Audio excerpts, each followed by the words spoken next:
ஆனால் இன்னைக்கு என்ன நிலை? நீ சுற்றுலா வரக்கூடாதுங்கிறதுக்கு தான் சுட்டுதல் இருக்கான்.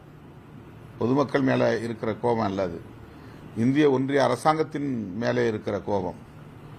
நீ ஆர்டிகல் 370 நீக்கிட்டா யார் வேணாலும் உள்ள வருவீங்க, தொழில் தொடங்குவீங்க,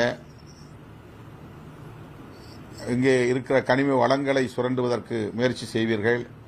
இதற்கெல்லாம் நாங்கள் இடம் கொடுக்க முடியாது என்று எச்சரிக்கக்கூடிய வகையில்தான் பயங்கரவாதிகள் இப்படிப்பட்ட நடவடிக்கைகளில் ஈடுபட்டு இருக்கிறார்கள். கன்னியாகுமரி மாவட்டத்தில் 4 வழிச்சாலை பணிகள் இன்னும் முடியாத நிலை இருக்கு.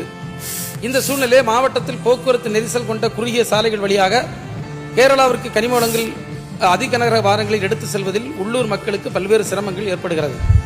பல விபத்துகள் ஏற்படுகிறது. சென்ற ஆண்டு மட்டும் சாலை விபத்தில் 336 பேர் மரணமடைந்துள்ளனர்.